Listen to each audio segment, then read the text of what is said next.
just want to place it on record that the witness indicated that she will give evidence in Afrikaans. Yeah, fine, I understand that, but the alleged statement or confession, is it written in Afrikaans? It's in English, my lord. She then switch over to English when she reads out the... Sy is tweetalig. Yes. Yeah, can you swear the witness in? Die volle naam van asseblief. Lorraine Kroonier. Ingebeswaar om die eet af te leg. Nee, Beskou jy die eet as pendent op die gewete? dis korrek. Sweer dan dat die getuienis wat jy gaan afleer die waarheid is, die volle waarheid, en niks anders as die waarheid nie. Steek die rechterhand op en sê so help my God. So help my God. The witness is sworn in. Dankie. Mevrouw Kroonier, You may be seated if you want to.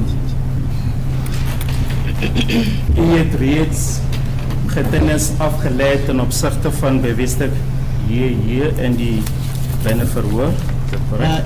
You've already given evidence in the trial, within the trial with regards to Exhibit J. Dis korrek. That is correct. Uzobhala ngobufakazi kwi-trial within a trial ngobufakazi buka JJ uthi yebo iqiniso.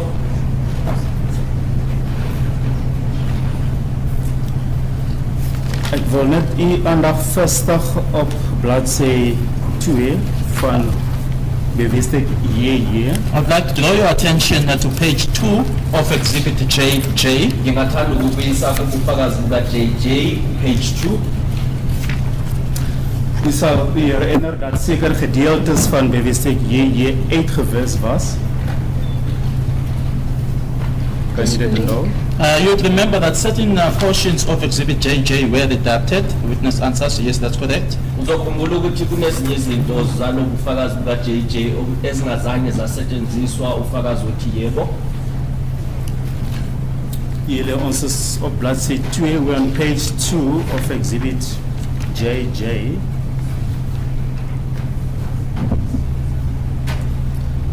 As jy die paragraaf wat begin, My lord, the fact that the witness is an African-speaking person, my lord, it does not necessarily that the proceedings now then should be conducted in Afrikaans, my lord. That's my request, my lord.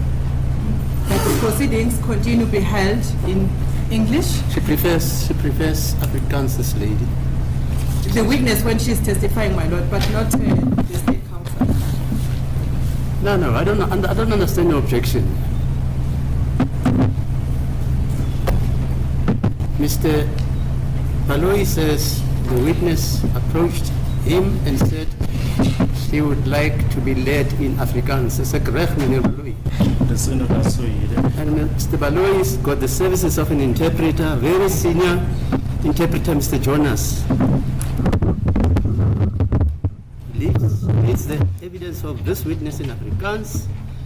She responds in Afrikaans, but I made it clear that what is written here on the document, if it's not in Afrikaans, she's got to read that English. But I don't understand your objection to say this witness must be led then in English. Continue, Mr. Baloyi.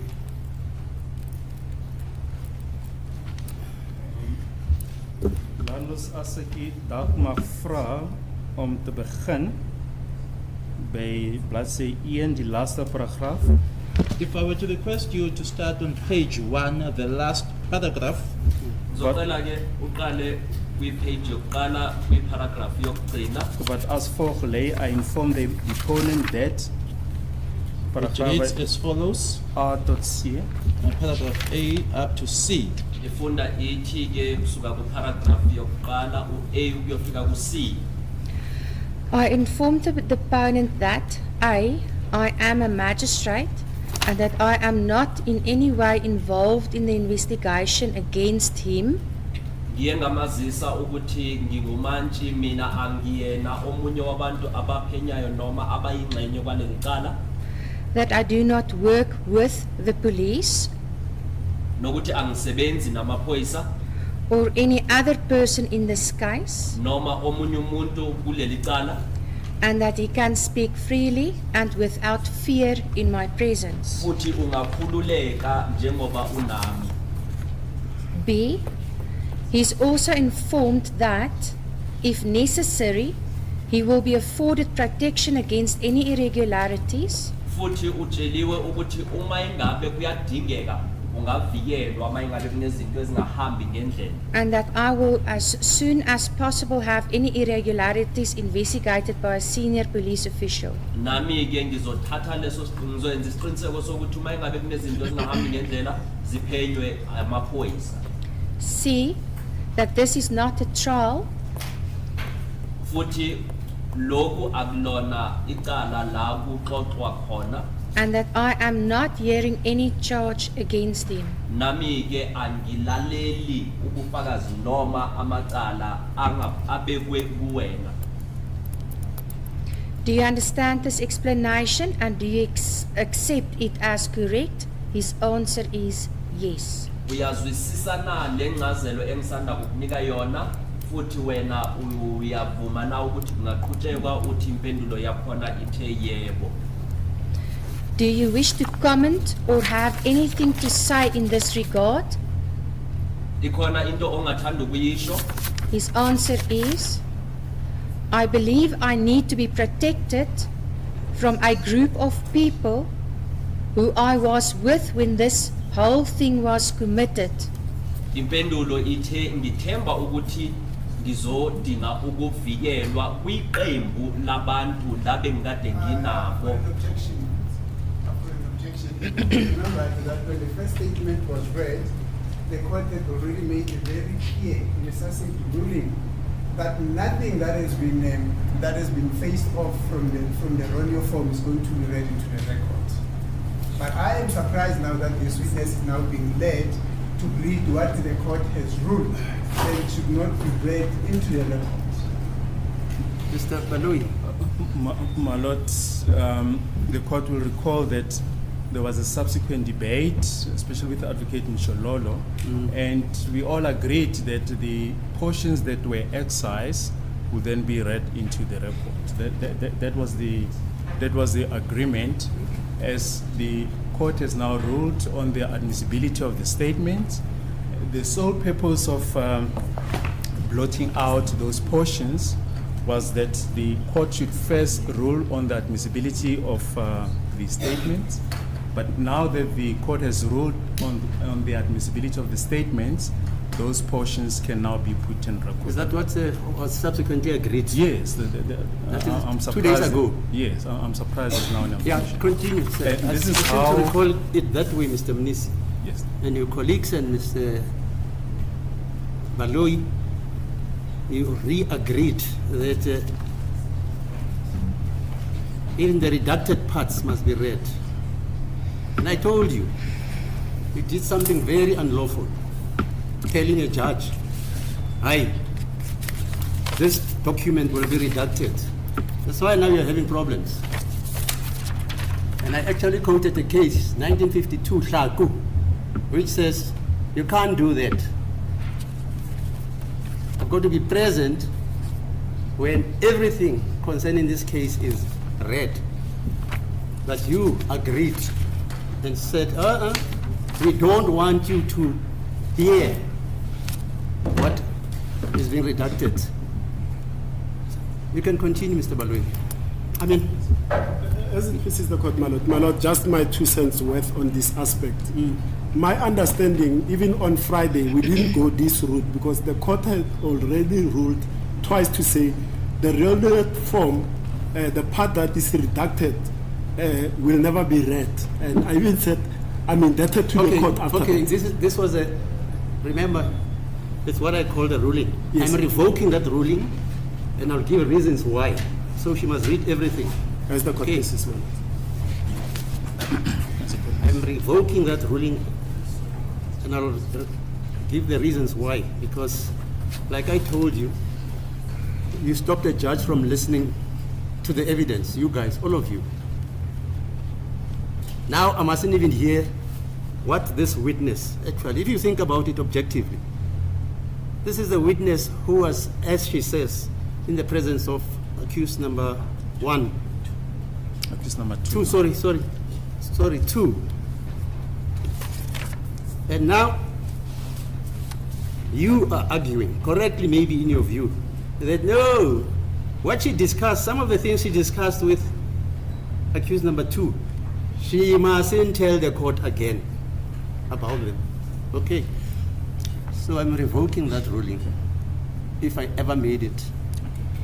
And I'll give reasons why in the judgment, okay, of the trial within the trial. Yes, sir. Okay, dan was second foot, huh? I was already pointed with a finger as a warning. Begin by die begin, I believe. I believe I need to be protected from a group of people Ngithemba ukuthi ngidinga ukuvikelwa kwiqembu labantu who I was with when this whole thing was committed. abantu ebengikade nginabo ngalesikhathi lento yenziwe. I was already pointed with a finger as a warning Bese sengikhonjwe ngomuno njengokwexwayiswa when this thing was done, ngalesikhathi lento yenziwe. and I was still a young boy. Ngaleso sikhathi ngangisasemncane. I'm not sure where else in Gauteng they have been arrested. Angazi futhi ukuthi eGoli bona baboshwe kuphi. They were all grown-ups at that time. Bonke bebabadala kimi ngaleso sikhathi. I also do not trust the police Namaphoyisa angiwathembi since I believe they can be easily bribed. njengoba ngikholwa ukuthi bona bangahle banikwe imali. Daar was ook 'n gedeelte wat uitgelaat was wat begin met die woorde I was brought. There was also a part that was redacted that starts with the part that I was brought. Kunengxenye futhi ukuthi iye kwathiwa ingafundwa le eqala ngokuthi ngilethiwe. This relates to the second question, who brought you to my office and for what reason? Lokho ke kona kumayelana nombuzo wesibini othe ulethwe ubani ehhovisini lami bakulethelani. I was brought because I was present when a murder was committed, even though I did not do it. Impendulo ithe ngilethwe ngoba ngangikhona ngalesikhathi kubulawa nangokho mina ngingazange ngimbulale lo.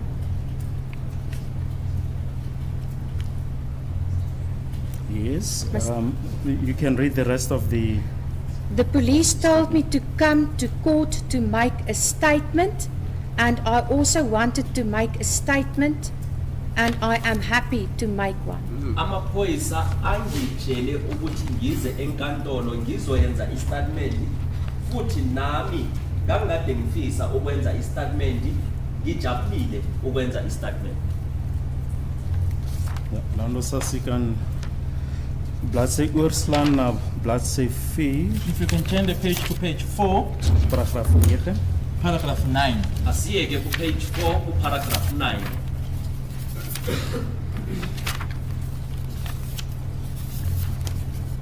You kan voortgaan.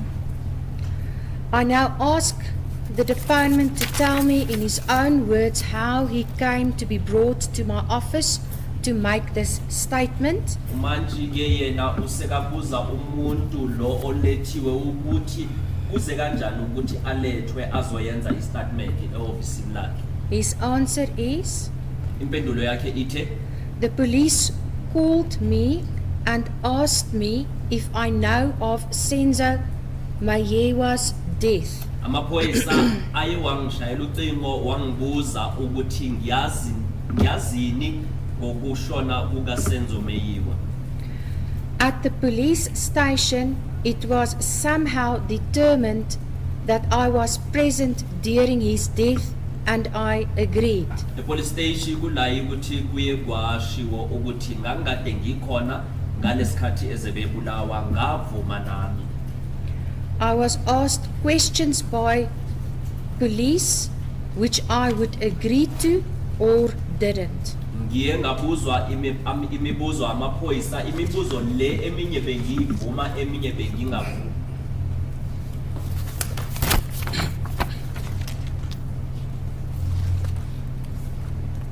Okay, as ek kan oorslaan na bladsy 7, If you can turn to page 7, paragraaf 13. Yes, 7. paragraph 13.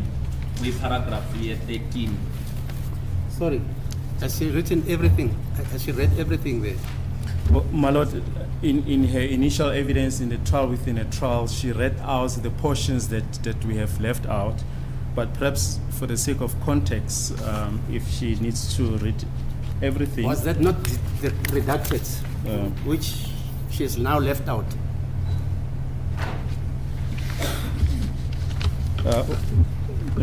No. It was put on record. It was put on record. Question, yes. Only that portion where it starts with at the SAPS station up to admit. Up to admit. Yes. Okay. Fine. And you say this she read in the evidence she gave. Indeed, my lord. Is that so, sir? Yes. But perhaps it will Mevrouw, know how it will be you can interpret for what I'm saying. Het u de gegevens wat bevattend is in die paragraaf allemaal gelees? That which is, u getuienis afgeleerd? when you gave your evidence in the trial, did you read out this which is contained in what you just read now? Die res wat ek nie uitgelees het nou nie, het ek wel oorgetuig. The rest of which I did not read now, I did testify about. ngalesikhathi Okay. uzebe uzino kokuqala kwi-trial within a trial uye wafunda na le ngxenye le ongayifundanga namhlanje uthe okunye engingazange ngikufunde ngiye ngaphana ngobufakazi ngabo. Okay.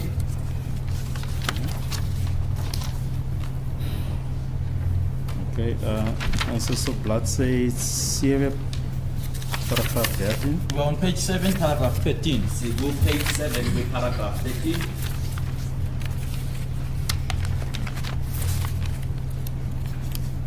The deponent now makes a statement which is attached hereto as Annexure A. Umuntu lo oze kimi sekayenza manje istatement nasi sikhona lana. The statement should start or be started on a new page. Istatement leso sizawuqalwa kwiphephe elinje. The statement is reduced to writing as he speaks Lesi statement njengoba elibele ekhuluma siyabhala. and is written down in the opponent's own words.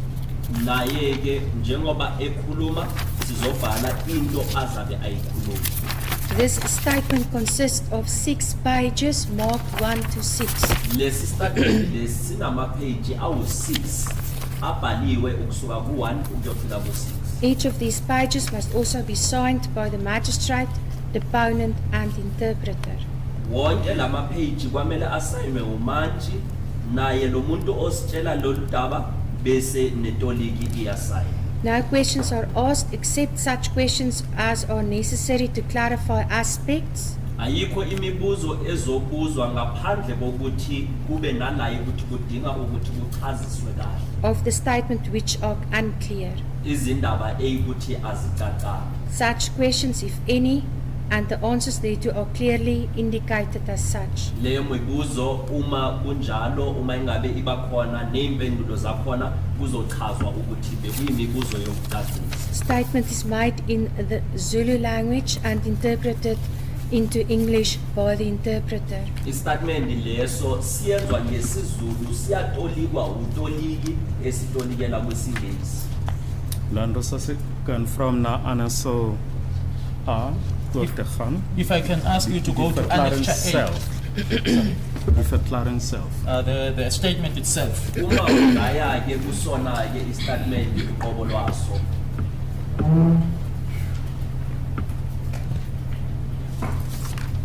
En miskien net voor u begin as u net op record kan plaas wie is hierdie persoon wat die verklaring aflê?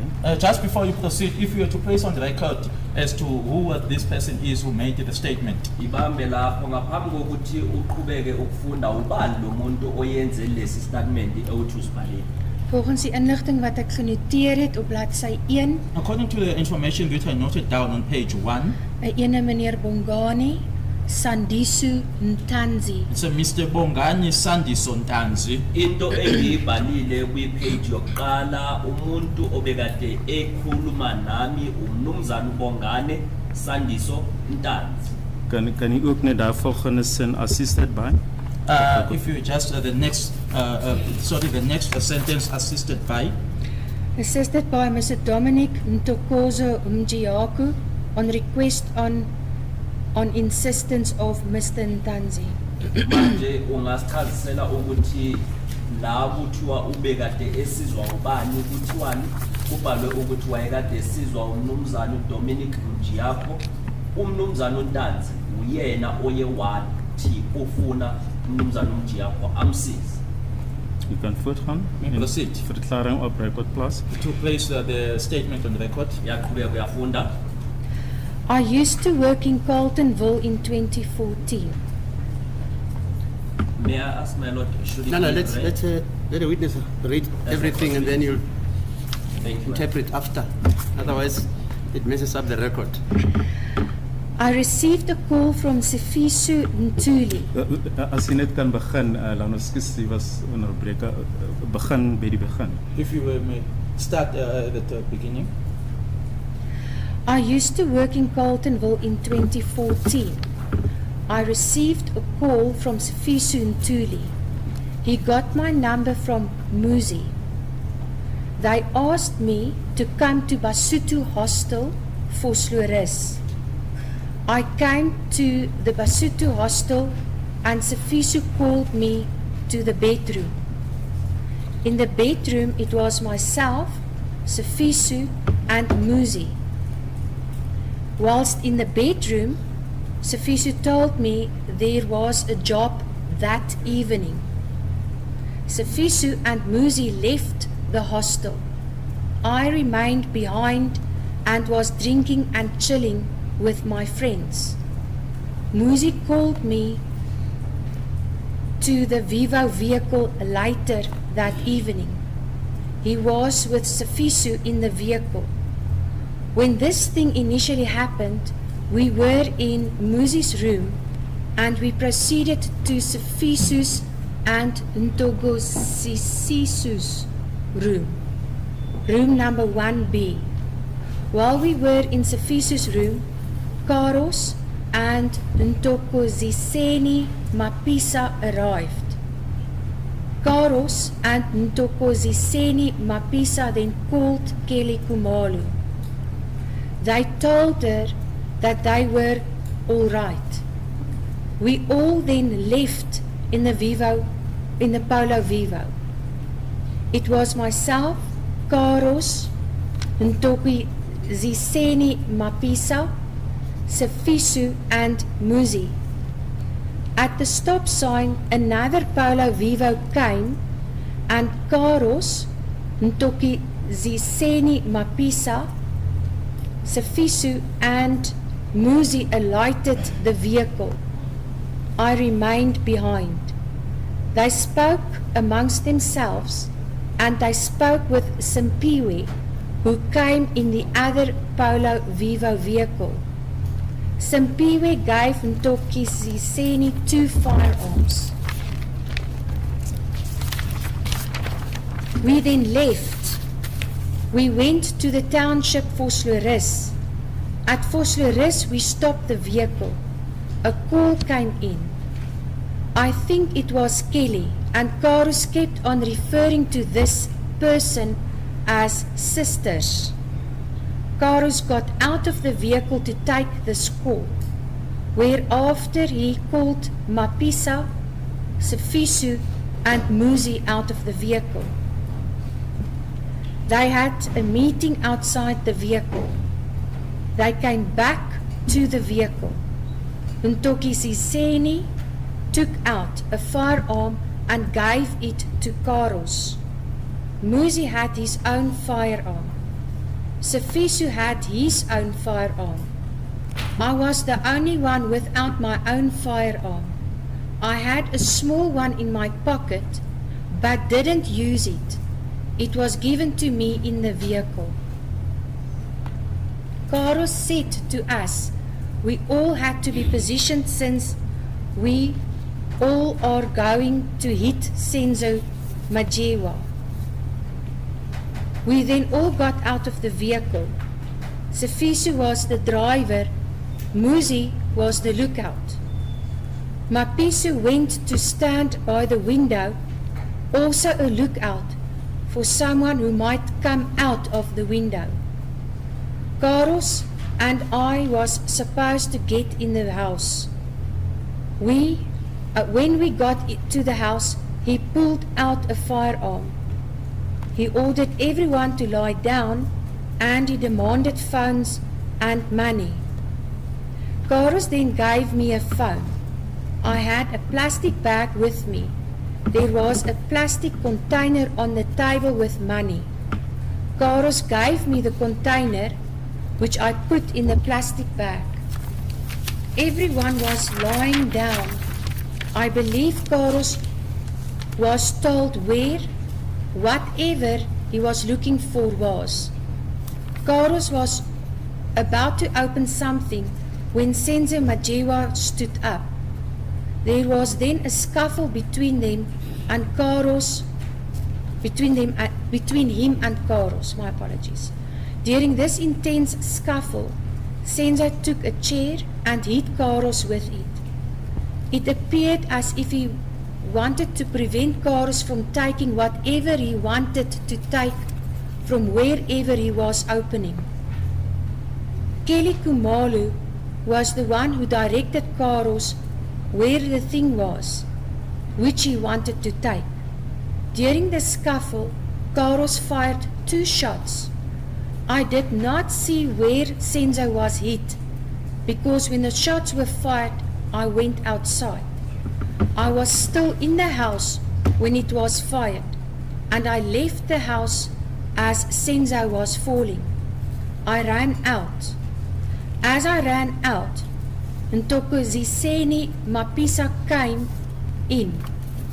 I ran and got in the vehicle. They remained in the house. I was there plus minus 5 minutes before they came. As I ran to the car, Muzi was standing outside. All came back, Muzi in front, Ntokoziseni and Carlos were behind him, following him. We drove away from the scene, and while driving, Carlos and Ntokoziseni asked for the phone and plastic container which I gave them.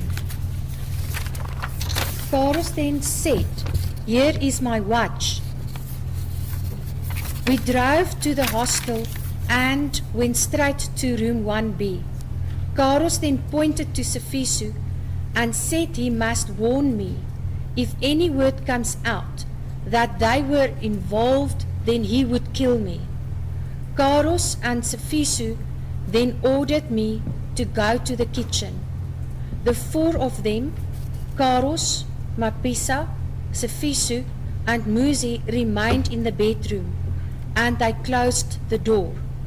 Sifiso then came out and gave me 15,000 rand. I was shivering, since I was never involved in such a thing before. We all left the hostel in the Polo Vivo. At the stop street, Mapisa and Carlos then got into the other Polo Vivo vehicle and left. During the drive to the stop street from the hostel, Carlos kept on pointing his finger at me, threatening me. He was also swearing because I was visibly frightened.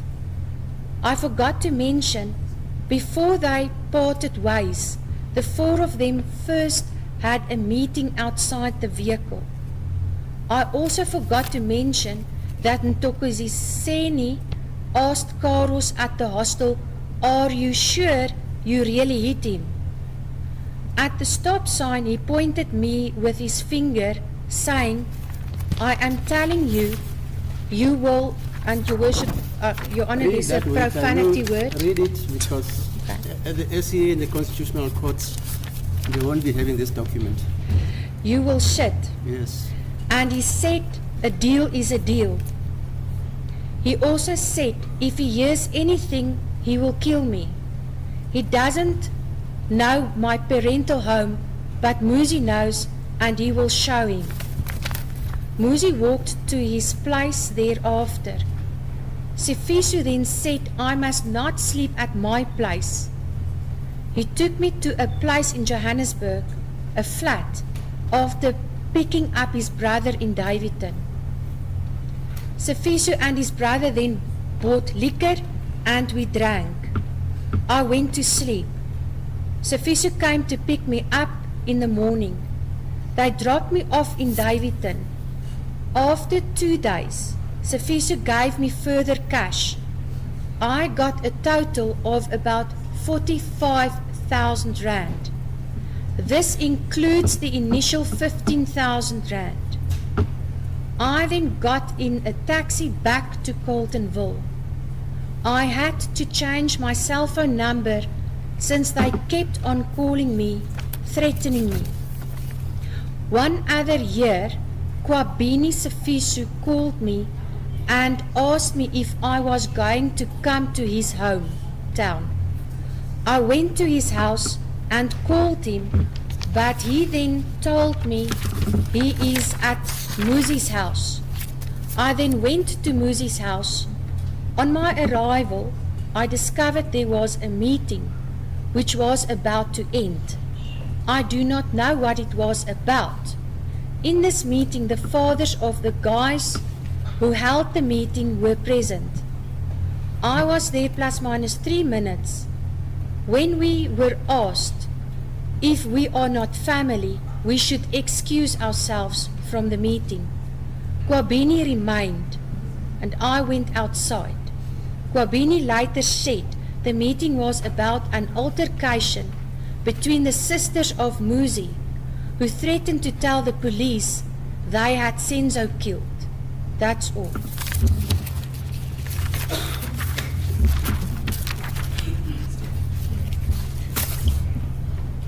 Nas statement ke asifundayo ilesi bekathe sibuya kuNtanzi.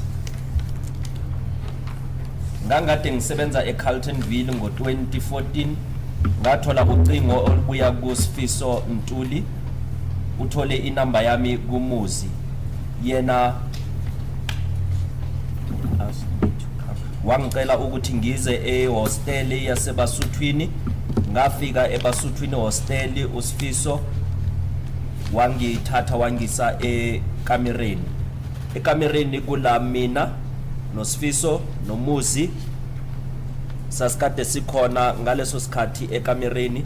uSifiso wangitshela ukuthi kunomsebenzi okwamele siwenze ntambama. uSifiso noMuzi baphuma ehostel, mina ngasala emuva. Ngangade ngihleli ngiphuza nabangani bami. uMuzi uye wangibiza, kwafika imoto iVivo ngemva kwesikhathi ntambama khona lapho. Ubekade eNosifiso kuleyo moto. Ithe uma ngingena The V8 might run to this thing initials. Here. This one. Yes. We were in Muzi's. uma iqala lento sasikade sisendaweni yakaMuzi.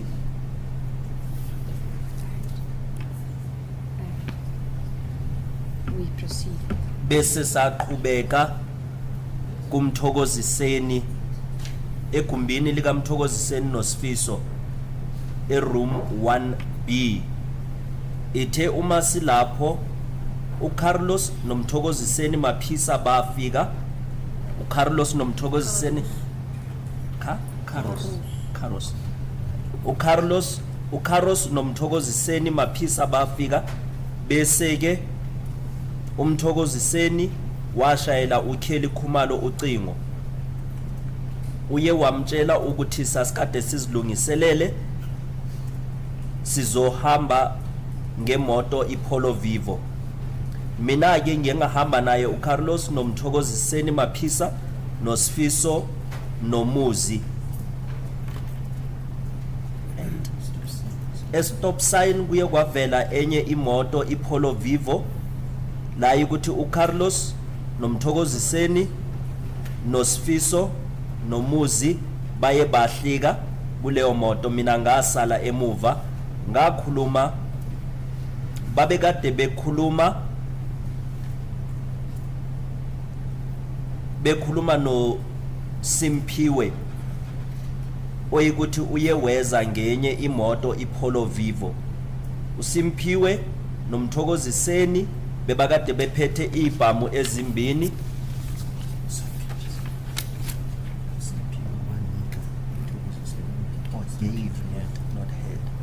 uSimphiwe wanika umthokoziseni ibhamu ezimbini, hayi ukuthi wayekade ephethe ibhamu ezimbini.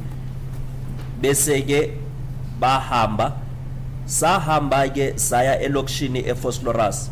eFosloras imoto iye yama, kwangena ucingo, ngiyacabanga ukuthi kwalikade lisuka kuKheli.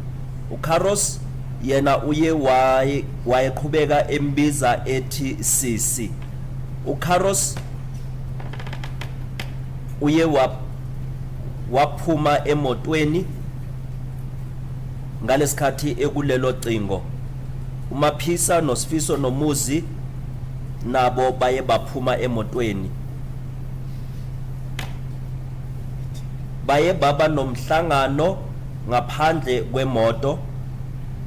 Bona ke babuya emotweni. umthokoziseni wathatha isibhamu wasinika uCaros.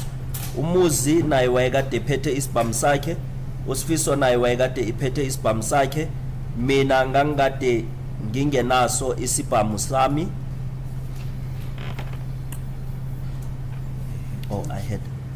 Ngangikade ngingenaso isibhamu sami, kodwa ngangikade ngiphethe esami esikhwameni esincane isibhamu njengoba sasisemotweni. uCaros uye wathi ke kwamele sizibeke eindaweni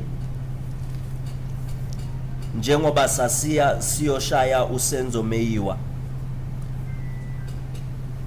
Ithe uma siphuma emotweni sonke, uSifiso wayekade kumshayeli, uMuzi yena wayekade ezobheka, uMaphisa wayekade eyoma ngasefastereni ayobheka ukuthi akekho umuntu ozophuma efastereni. Mina noCaros sasikade sikwamele singene endlini. Ithe uma sifika endlini, uCaros wakhipha isibhamu watshela wonke umuntu ukuthi alale phansi, yena wafuna ama-cellphone nemali.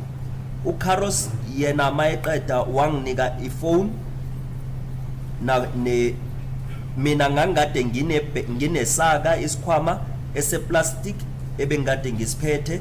Kulayi ukuthi kuleso sikhwama seplastic bakade kunenye ebekade kuyinto yeplastic etafuleni. uCaros yena uye wanginika leyo nto lebekade isetafuleni ekuthi ngiye ngafaka nakhona kuleya nto eyami ebengiyiphethe eyeplastic isikhwama lesiyana. Yonke into ebekade laphayana, wonke umuntu wayekade elele phansi. Ngiyathemba ukuthi uCaros ubekade uCaros uye wabatshela ukuthi balale. uCaros ubengitshela ukuthi zikuphi izinto ebezikade sizifuna. uCaros yena wayekade esathi uyovula into ethize la uSenzo Meyiwa uye wasukuma, bese kuye kwaba nempi nengxabano phakathi kwabo uCaros noSenzo, la ukuthi ngaleso sikhathi kula uSenzo aye wathatha isitulo washaya uCaros ngaso. Ke kwayenzeka ukuthi ubekade efuna ukuvikela uCaros ukuthi angathathi lezinto bekade efuna ukuzithatha. Kula uKheli Khumalo ubekade etshela uCaros ukuthi zikuphi zonke lezo zinto. Ngaleso sikhathi kula uCaros ewashaya isibhamu kabini, wadubula kabini. Angizange ngibone ukuthi uSenzo ushayeke kuphi, ngoba ngaleso sikhathi isibhamu sidubula bengikade ngingaphandle.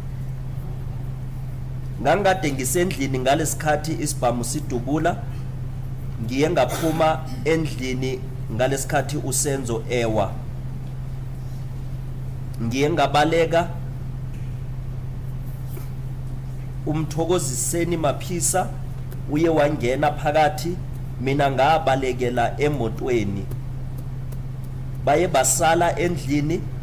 Ngaleso sikhathi mina ngangikade ngihleli isikhathi esingalingana nemizuzu emihlanu ngaphambi kokuthi babuye. Njengoba ngangikade ngibalekela emotweni, umuzi wayekade eme ngaphandle, babuya bonke umthokoziseni,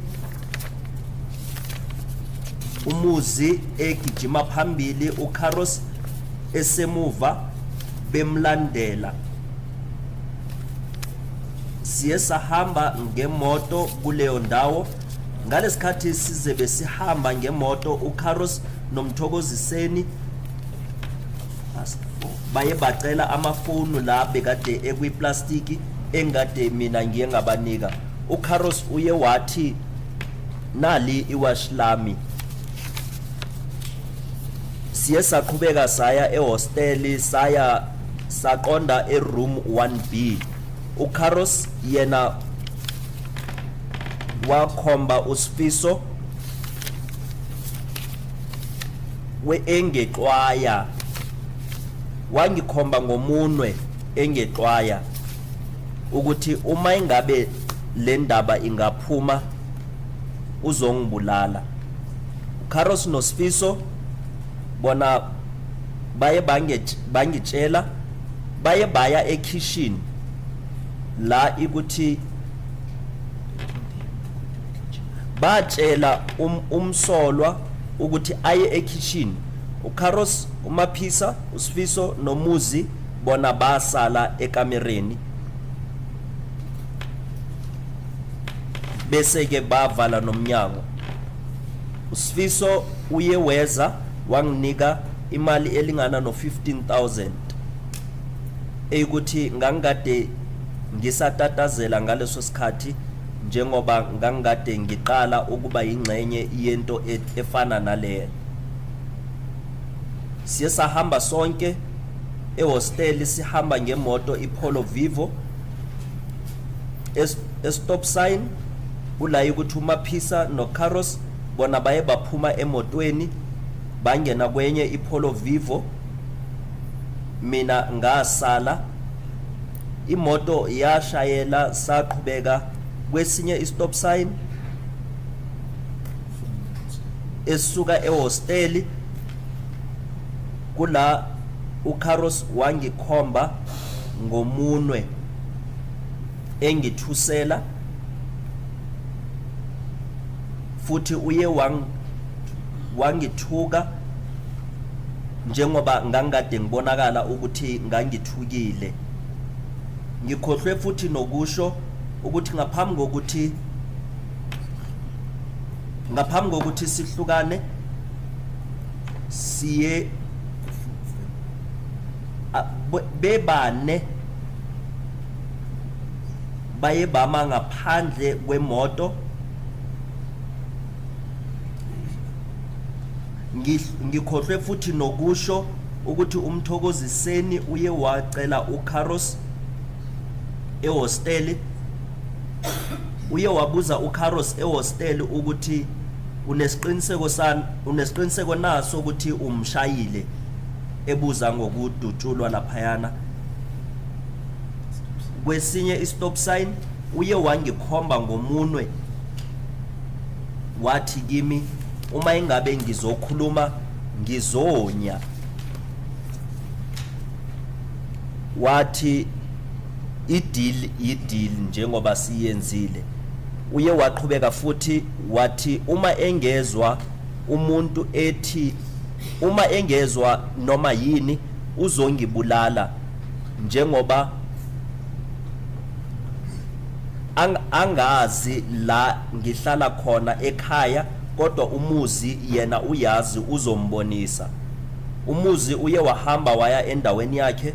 uSifiso nabo baye bathi ngingalali endaweni yami, bangithatha bangisa endaweni ethize eJohannesburg efletini after ngemva kokuthi alande umfowabo eDavidton. Usifiso nomfowabo baye baletha utshwala saqhubeka saphuza.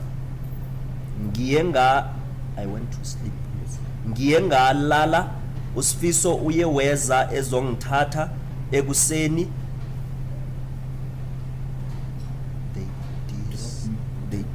Bangithatha bangibeka eDavidton. Ngemva kwamalanga amabini uSifiso uye weza ezonginika enye imali. Ngiye ngathola imali elingana no 45,000 uma ngihlanganisa nalo ya 15,000 ebengade ngutholile eqaleni. Ngiye ngathatha itaxi ebe ingibuyisela emuva eCarltonville. Ngiye ngafaneka ukuthi ngitshintshe amanombolo wami wocingo njengoba ngangade ngisathukile ngilibele ngithuselwa.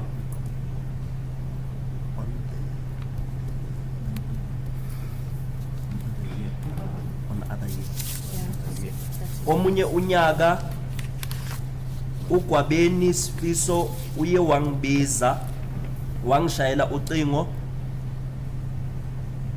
engibuza ukuthi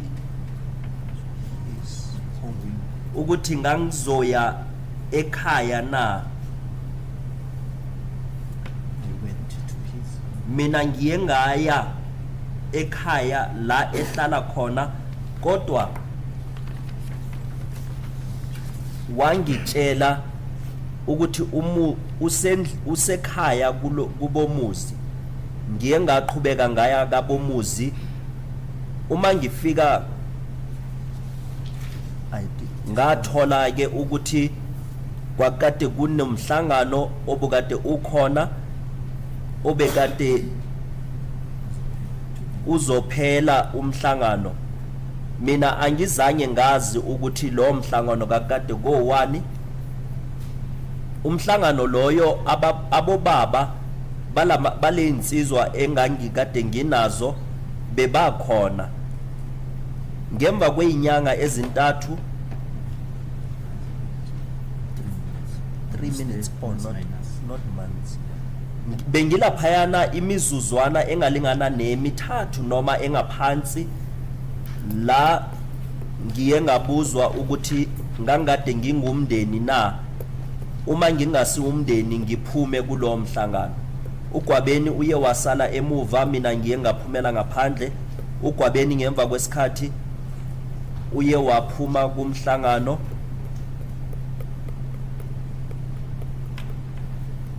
obekade uphakathi kwabo nabosisi bakamuzi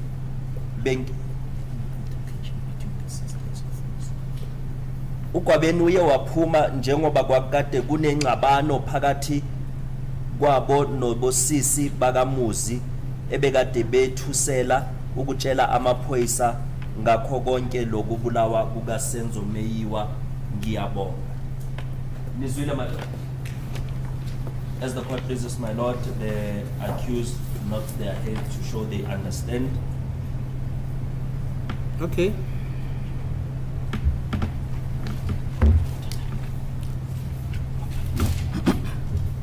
Lando Sasaki kan vra om terug te gaan na bladsy 7. If I were to request you to go back to page 7. Ngicela ukuthi ubuyele ku page 7.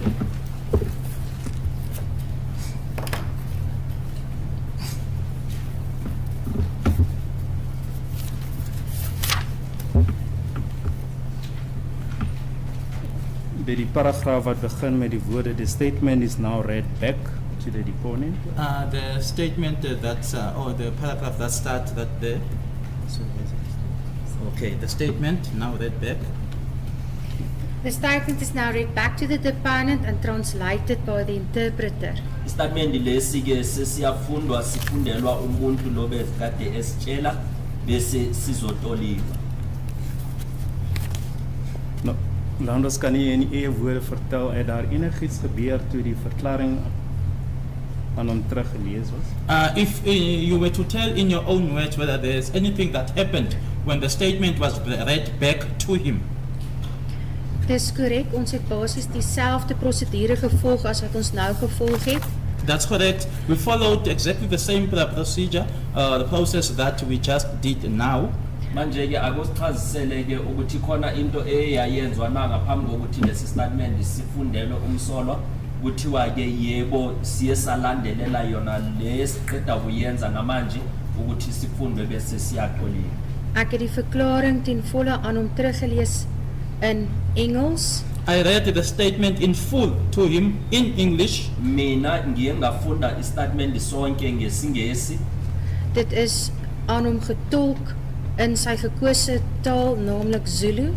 It was then interpreted to him in the language or his language which is conversant in, which is isiZulu. Ngemva kokuthi ngisifundile istatement lesana siye satolikelwa kuye sitolikwa ngolimi lesiZulu. En het hy my versoek om 'n byvoeging te maak ten opsigte van bladsy 2 van die verklaring. He then requested me to make an addition on page 2 with regards to the statement.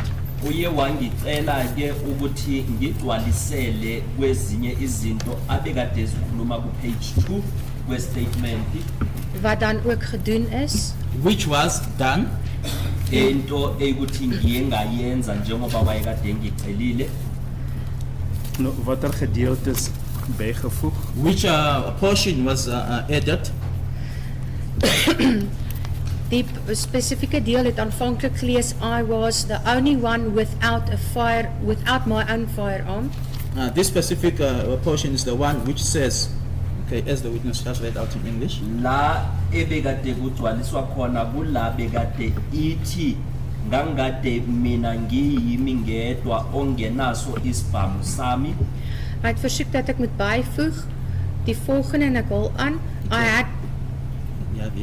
I had a small one in my pocket but didn't use it. It was given to me in the vehicle. He requested me to add the following, and I quote, as the witness just read out now, the portion in English. Manje ke uye wangicela ukuthi ngigcwalisele ngokuthi mina ngangade ngingenaso esami kodwa nginikiwe isibhamu ebekade sikhona ngisinikwa emotweni. Die gedeelte is weer teruggelees aan hom en hy was tevrede met die totale verklaring.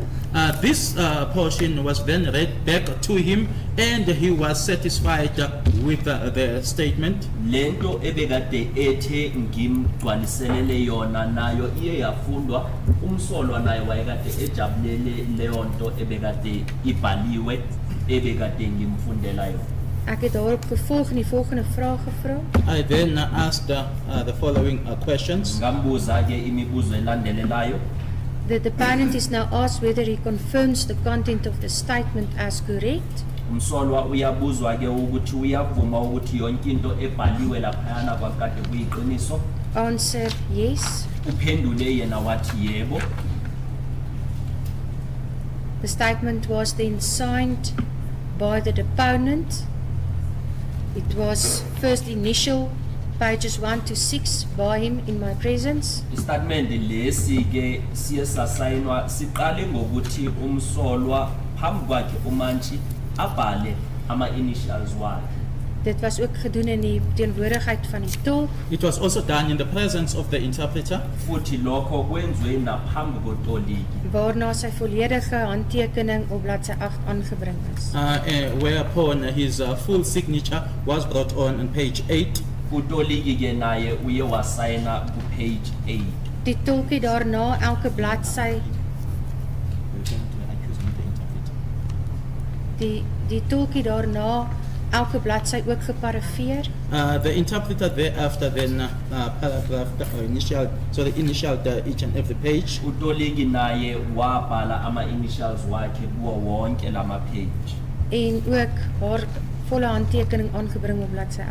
She also brought on her full signature on page 8. Naye utoliki wasayina la ku page 8. Ek self het dieselfde prosedure gevolg. I also followed the same procedure. nami ngiye ngalandelela lowo mthetho. Ek wil net byvoeg hierso dat die deposant ook sy voorletters aangebring het by elke verandering wat of deurhaling wat gemaak is of spelfout wat verander is. I also want to mention here that the deponent initialed each and every mistake where a mistake was done or where something was added. Ngicela ukusho futhi nokuthi umuntu lo bekade ekhuluma lesi statement uye wabhala ama-initials wakhe kuyo yonke indawo la kuye kwaba nokulungiswa noma kwagcwaliselwa. Die enigste plek in die verklaring waar daar 'n byvoeging was die gedeelte waarna ek reeds verwys het waar hy ook geteken het. The only portion here where there was something that was then added is the one that I just read on now. Die res is maar spelfoute en deurhalings. The rest was just spelling errors. Izinto ekuthi zethu zagcwaliselwa yilaphayana la bengikade ngikhulume ngakho okunye kwakade kuyimpazamo nje la ukuthi amagama mhlawumbe wayekade engabhalwanga kahle. Ek het daarna my datumstempel aangedui of aangebring as aanduiding van die dag waarop hierdie verklaring gemaak is. I then placed my date stamp to indicate the date on which this was made. Ngiye ngaletha ke istamp sami se date ebekade ngiye ngasishaya ukubonisa ukuthi lesi statement siyenzwe nini. Die verklaring was gemaak op 24 Junie 2020. The statement was made on the 24th of June 2020. Statement leso siyenzwe nge-24 zika June 2020. Ek het ook die tyd waarop die aangeleentheid gefinaliseer is en die verklaring klaar geneem is en onderteken is aangedui op die dokument as 17:20, dit is 20 minute oor 5 namiddag. I also indicated the time on which the statement was completed. It was made on this page. The time was 17:20, which is 20 minutes after 5 in the afternoon. Ngiye ngaqhubeka futhi ngabhala nesikhathi ukuthi siqede ngoba nesikhathi engisibhalile lapha nemizuzu engamashumi 20 ngemva kwehora lesihlanu ntambama. Alvorens die tyd aangebring was, is die sertifikaat ook deur die tolk voltooi en onderteken en daarby aangeheg. But before bringing the time or putting the time when this was completed, the certificate by the interpreter was then completed as well as the stamp was placed there. Ngaphambi kokuthi kuqedwe kubhalwe lesiya sikhathi kuye kwagcwaliswa ke i-certificate sakhe utoliki salethwa i-certificate sakhe esibonisayo ukuthi kwakade kuwutoliki obekade semthethweni. Hierdie betrokke bladsy is ook deur myself, die tolk en die deposant onderteken, ek self by wyse van 'n volle handtekening en die deposant en die tolk by wyse van hulle initials. And this particular page that I'm referring to was then initialed as well as signed by myself, the interpreter as well as the deponent. The full signature was with regards to myself, it was the full signature and the deponent as well as the interpreter initialed. Futhi ke naso leso certificate sakhe utoliki siye sasayinwa yimina. Umusolwa yena wayenza ama-initials wakhe notoliki naye wayenza ama-initials wakhe waphinda wasayina. Die tolk se volle handtekening is onder aan die sertifikaat, direk onder aan die sertifikaat aangebring. The interpreter's full signature can be seen just right below the certificate by the interpreter or by interpreter. La utoliki asayine khona kuyabonakala la. Van die record op watter bladsy verskyn hierdie sertifikaat deur die Just to Bladsy- place it on record, which page does this appear on? Bladsy 9 van die Rania vorm. It is page 9 of the form. Manje thina ke sikhuluma ngo-page bani njengoba kukhulunywa ngalesi statement ngalesi certificate sotoliki uthi sise page 9. Landos as ek kan net from die paragraaf, die boonste paragraaf of bladsy 8 net op record kan plaas. If I were to request you to place on record the top paragraph of page 8. The statement is now signed by the deponent by means of his signature Manje or ke print. ake usifundele lapho phezulu ku page 8 uthi istatement siyasayinwa umusolwa noma angahle afake isithupha sakhe. En daar is die woorde deponent. En wat staan daar voor die woord deponent? There's the word there, deponent, and what appears there just above the word deponent. Volle handtekening van die deposant. It's the full signature of the deponent. Kunala kubhalwe ke umuntu lo bekade esimnika istatement yini ebhaliwe phezu kwalolo gama uthi isignature. As ek die aandag kan vestig op bladsy 2 van die verklaring. If I were to take you to page 2, I draw your attention to page 2 of the statement. Die gedeelte wat jy gesê is weggevoeg. The portion which you said or you mentioned as having been added. Gedeelte van daai stuk wat weggevoeg is onderstreep. Kan jy net aan jou verduidelik waarom is dit gedoen? A line is drawn on a portion of that part which you said was added on. La uthi utwalise khona unomugqa obhaliwe lapho. Dit was 'n lyn wat ek getrek het op die bladsy aangesien hierdie 'n lyntjies papier is en dit was maar net 'n riglyn om dit wat bygevoeg moes word te kan inskryf sodat dit nie invloei in die ander gedeelte nie. Seeing that this page is or this document, it has lines on it. It was just a guideline just to indicate where it had been added on. Nomugqa lo njengoba ikuthi leli phepha linemigqa ngangade ngiyenza umugqa ukuthi kubonakale ukuthi kugcwaliswe ukusukela lana ingahle ithikazise lokho okubhalwe ngaphansi. Ek wil net ook hier byvoeg dat daar nie vrae gevra is oor hierdie byvoeging en dit die gevolg was van die byvoeging nie. Hy het met die tolk werk. Hy het sy eie uitgesê hy wil hierdie laat byvoeg wat gedoen is. I also like to add that there were no questions that were posed or questions that were asked for this edition to come there. It was with this interaction with the interpreter. He indicated this to the interpreter that he would like this to be added on. Futhi ngicela ukwazisa inkantolo ukuthi akusukuthi ngangikade mina ngimbuza imibuzo ukuze azogcwalisela lo uyena oye watshela uToliki ukuthi ucela ukugcwaliselwe le ndaba le egcwalisiwe. Nou, wat het toe gebeur na die aflegging van die verklaring? What then happened after the completion of the statement? Nadat ek die tyd aangebring het, is die partye verskoon en almal het die kantoor verlaat. After I brought on the time, everyone or all the parties were excused and they left the office. Kwenzakele nike ngemva kokuthi kugcwaliswe ke lesi statement uthi wonke umuntu uye wakhululeka. Ek het my rekenaar afgeskakel en alles opgepak en het self die kantoor verlaat. I then switched off my laptop and packed my belongings or my stuff, and I also left the office. Nami ke ngiye ngacima i-computer yami ngazilungiselela ngaphuma nami e-ofisini. In die betrokke gang was niemand nie behalwe mevrou Du Plessis, die senior landros van Boksburg. There was no one in the passage except Mrs. Du Plessis, the senior magistrate of Boksburg. Futhi kwakade kungenamuntu laphayana ephasithini ngaphandle komantshi ongiphethe umantshi omkhulu wase Boksburg enkantolo. Ek het die verklaring soos wat ek dit gemaak het en afgeneem het, hierdie bekentenis volledig aan haar oorhandig en het huis toe gegaan. I then took the statement, that is now the confession as I had taken it down and handed it over to her, and I went home.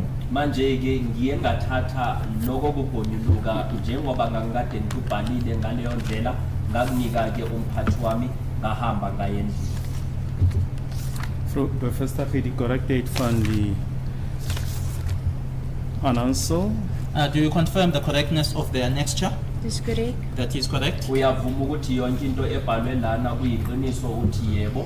Asook die pro forma bewystek JJ. As well as the proforma exhibit JJ. Dis korrek. That's correct. Nawo lamaphepha ebekade ugcwalisa kuwona ubufakazi buka JJ kuyiqiniso na uthi yebo iqiniso. My Lord, we request that the annexure be handed up as exhibit JJ1. Okay. JJ in brackets 1. 1.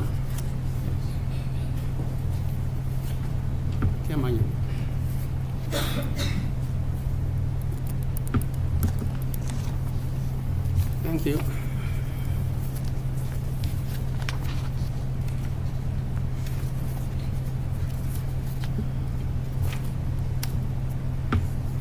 Nou, mevrouw, als ik je net kan terugvat naar bladzij 7, If I were to take you back to page 7, paragraaf 13, paragraph 13, uma singathatha futhi sibuyise ku page 7 ku paragraph 13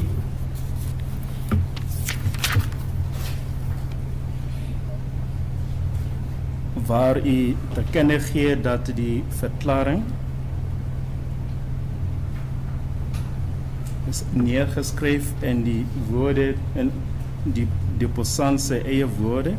where you indicated that the statement was taken down in the deponent's own words, En bestaan uit 6 bladzijden. and that it consists of 6 pages. la ubhale ukuthi lesi statement kubhalwe amagama wakhe umsolwa noma umuntu lo bekasitshela lesi statement sona sinama page awu-6.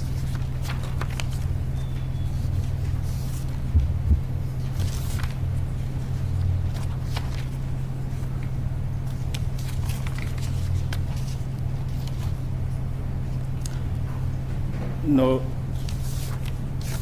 als iemand vir jou zou sê,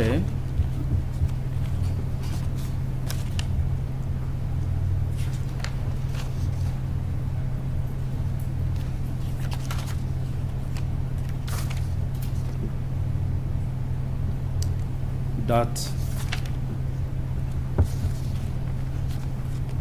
hierdie ander sal jy en hakies 1 wat so pas ingehandig is, nie voor u voltooi was nie, wat sal die kommentaar wees? If someone was to say to you that this exhibit, JJ in brackets 1, which has just been handed in, was not completed before you in your presence, what would you say?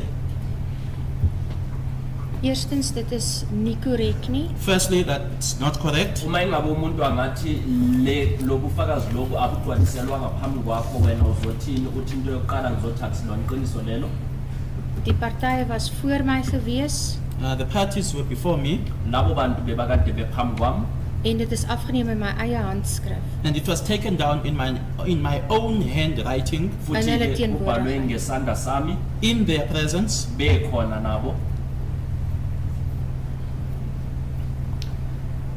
En as iemand verder vir jou sou sê dat na die aflegging van die verklaring is die deposant geneem na afgeleë plek as Phyllis Storter terrein in Boksburg, And if someone was to further say to you that after the taking down of the statement that the deponent was then taken to this secluded area, a dumping site in Boksbeek, dat die polisie toe aan 'n sou A te voorskyn gebring het wat reeds voltooi was, and that the police then brought forward Annex A, which was already completed, Bese uma umuntu angathi ngemva kokuthi kugcwaliswe leso statement bese umsolwa uye wathathwa wayisiwa eBoksburg kwindawo thizeni la bekade ivulekile walethelwa sona lesi statement.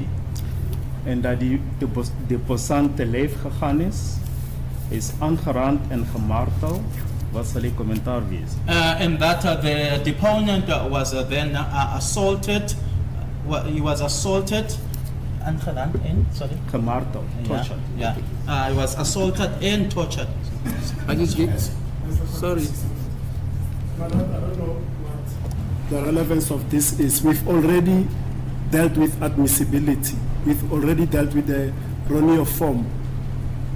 So I'm objecting on the basis of relevance. Objection is basis, I'll tell you why. The law allows it. We will tell you, Mr. Mnisi. Where the deponent claims that he was told what to say in the statement, or where he claims that what is written in that statement was not written before him, the state has got the right to pursue that aspect. What's the case, by the way? S versus?